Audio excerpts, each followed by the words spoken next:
আমি কিন্তু মাত্র ৩,০০০ টাকার চাকরি করতাম। বা আমার বাবার একটা বাইক ছিল, বাইকটা হচ্ছে 18 বাইক, ডায়ান। এত ঝাংড়ি বাইক আমি জন্মেও দেখি নাই। স্টার্ট দিই, এখান থেকে যাই 1 কিলো গিয়ে আবার বন্ধ হয়ে যায়, ওখানে গিয়ে আবার এমনে ঝুঁকাই, তেল আছে তাও চলে না। তবুও কোন মতে ঠেলে ঠুলে চালাইছি কয়েক মাস যাব। আচ্ছা, একটা পর্যায়ে গিয়ে এমন একটা অবস্থা হলো আমার পকেটের, যে তেল যে ভরবো বাইকে ওই টাকা আমার পকেটে নাই।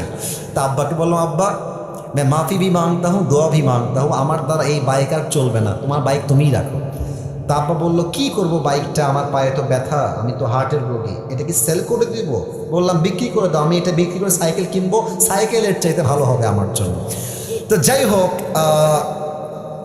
বাইকটা বিক্রি করব ভাব, মানে এটা এইভাবে কখনো আমি আগে কোনো মাহফিলে বলি নাই, এতটা ব্যাখ্যা দিয়ে বলি নাই, আজকে বলছি বাইকটা বিক্রি করে দিব অভাবের জন্য। বাট বিশ্বাস করেন, সেই সময়টা প্রতিদিন তাহাজ্জুদ করতাম, প্রতিদিন আল্লাহকে বলতাম যে আল্লাহ তুমি আমাকে কবুল করো, আমার চেষ্টা কবুল করো। আর আমি দুইজনের ওয়াজ খুব বেশি শুনতাম, এক আজহারের ওয়াজ শুনতাম খুব বেশি, আর একজন আমি আল্লামা দেলোয়ার হোসেন সাঈদীর ওয়াজ খুব বেশি শুনতাম সেই সময়ের কথা। It has been 3 years or maybe 4 years back, 3 বা 4 বছর আগের কথা।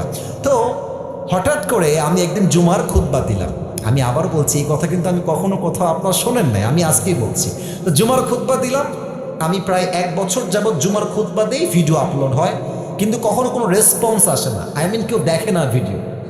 এই 10টা-20টা লাইক পড়ে, 2-1জন কমেন্ট করে মাশাআল্লাহ, আমি তাতেই খুশি, আলহামদুলিল্লাহ, 2-1জন দেখলেই আমার জন্য এনাফ বা আমার খুশি কারণ হয়ে যাবে। তো আমার মনে আছে হঠাৎ করে একটা ভিডিও আপলোড হলো আমাকে নিয়ে, মাশাআল্লাহ, ভিডিওর টপিক খুব ভালো ছিল, লাখ লাখ রিচ হয়ে গেল, একদিনেই মনে করেন যে 10-20 লাখ মানুষ দেখে ফেললো সেই ওয়াজটা।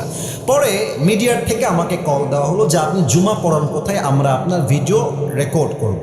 তো অনেক বড় একটা মিডিয়া আমাকে বললো যে আপনার ভিডিও একটা আপলোড দিব, আপনি ইনশাআল্লাহ অনেক দূর যাবেন, আপনার জন্য অনেক বেশি কাজ আসবে, আপনি কাজ করতে পারবেন আপনার দাওয়াতি ফিল্ডে। তো একটা মাহফিল করলাম, মাহফিলটা ছিল পাবনায়। মাহফিল ছিল কোথায়? পাবনায়। তো পাবনায় গেলাম, আমি হলাম 3 নাম্বার বক্তা, দ্বিতীয় বক্তা না, 3 নাম্বার। তো আমাকে যখন ওয়াজে দেওয়া হলো, দ্বিতীয় বক্তা খুবই রাগ, আমার টাইমটা তাকে কেন দেওয়া হচ্ছে, ওকে তো দিয়ে কাজ হবে না, ওকে নামা, একে দিয়ে কাজ হবে না, এটা 3 বছর আগের কথা, বেশি না, 3 বা 4 বছর আগের কথা। তো আমি ওয়াজ শুরু করলাম, কি বলবো, নিজের কথা বলছি না বা এটা আল্লাহর রহমত বলছি বলতে পারেন, আমি আধা ঘন্টা ওয়াজ করেছি, প্রত্যেকটা যুবক, আমি নেমে গেছি ওরা উঠে গেছে, মানে এই হুজুরকে আমরা ছাড়বো না, নেমে গেলাম, সেটা আপলোড হলো ইউটিউবে।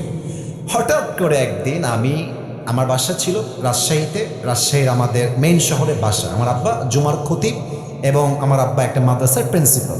তো আমি বাইপাস দিয়ে যাচ্ছি বাইক নিয়ে, ভাই আমার কাছে কিছুই নাই, বিশ্বাস করে না আছে টাকা, আর আমার 2টা সাদা পাঞ্জাবি ছিল, আর আমি যেই জুমার খুতবা দিতাম, জুব্বা যে পরবো, জুব্বাও ছিল না ভালো, আমার বন্ধু থেকে জুব্বা ধার নিয়ে আসতাম যে বন্ধু দে, জুব্বাটা পরে মাহফিল করব বা একটু দোয়া করব, এই ওয়াজ হবে, আবার তোকে জুব্বা দিয়ে যাব। তো আমি এই অবস্থায় মাহফিলের জন্য বা রাস্তা দিয়ে হাঁটতেছি, তো হঠাৎ করে আমার কাছে একটা কল আসলো, বললো আপনি কি আবরারুল হক আসিফ বলছেন? এটা অনেক আগের কথা, আমার ক্যারিয়ার কিন্তু শুরু হয় না। বললাম জি ভাইয়া, আমি আবরারুল হক আসিফ বলছি, আপনি কে? তো বললো যে আমি অমুক জেলার থেকে বলছি, আপনার একটা মাহফিলের ডেট লাগবে। শুনে কলিজায় এত শান্তি লাগলো যে আলহামদুলিল্লাহ, আল্লাহ হয়তো আমার রাস্তা খুলতেছে, এই তো রাস্তা আমার খুলে যাচ্ছে। তা আমি একটু ভাব নিলাম, আমার কিন্তু ডেট মেট কিছুই নাই। বললাম ও আচ্ছা, ডেট নিবেন কবে, আমাকে তো দেখতে হবে ভাই। তো বলছে যে ভাই ডেটটা আমরা 2 মাস পরে নিব, যদি আপনি ডেট দেন তাহলে আমরা, ও তো ভাবছে মাশাআল্লাহ মিলিয়ন ভিউ, এ তো অনেক বড় বক্তা হবে রে ভাই। তো আমি একটু ভাবতাম, আমি বললাম ঠিক আছে, আমি ডায়েরি দেখে আপনাকে বলছি। আমার ডায়েরিতে কোনো ডেটই নাই। তো যাই হোক, পরে সে বললো যে ভাই ডেট কি আছে, ডেট কি হবে, আমি নিজেই, আমার তো ডেট লাগবে রে ভাই। আমি কল দিয়ে বললাম ভাই হ্যাঁ অমুক তারিখের ডেট হতে পারে, আপনি কি ডেটটা নেবেন? তো বলছে অবশ্যই নিব। তো বলছে যে ভাই আপনার হাদিয়া কত? আমি তো জীবনে হাদিয়াই নিই না, হাদিয়া কত বলবো। এখন বলছি যে ভাইয়া হাদিয়া আসলে বলা যাবে না, আপনি বলেন যে আপনি আমাকে কত দিবেন। তো আমার বেতন কিন্তু ভাই মাত্র 3,000 টাকা, এবং 3,000 টাকা এত কম আমার জন্য, বাইকের তেল ভরতে আমার 3,000 টাকা শেষ হয়ে যায়, খাবো কি আর পরবো কি। তো আমার ভাই বলছে যে আপনি একটু বললে আমার জন্য খুব ভালো হয়। তো আমি বললাম যে আপনাদের গত বছরে কে আসছিল? চমক একজন বক্তা আসলো, কয় টাকা দিয়েছেন? বলছে 20,000 টাকা দিয়েছি। মনে বলছি 20,000 টাকা, আর ওকে বলছি ভাই এটা কোনো টাকা হইল? আচ্ছা যাই হোক, অনেক কথাবার্তা বলে সে বললো ঠিক আছে আপনাকে আমরা 25,000 টাকা দিব, গাড়ি ভাড়া সব কিছু মিলিয়ে, খাওয়া দাওয়া মিলিয়ে, থাকা সহ 25,000 টাকা আমি আপনাকে দিব। তো বললাম দিব বললেই তো হবে না ভাইজান, আপনাকে তাকে অ্যাডভান্স করতে হবে, না আমি প্রোগ্রামটা কনফার্ম মনে করব কেমন করে। তো বলছে ঠিক আছে ভাই, আপনি আপনার নাম্বারটা আমাকে দেন, আমি আপনাকে 5,000 টাকা অ্যাডভান্স করছি। আমি বললাম ইয়ার ইয়ে তো মেরি রাস্তা খুল গিয়া মাশাআল্লাহ। তো বলছে ঠিক আছে আমি আপনাকে দিচ্ছি, নাম্বারটা আমাকে পাঠান। তো নাম্বার দিলাম, 3 দিন কোনো খবর নাই।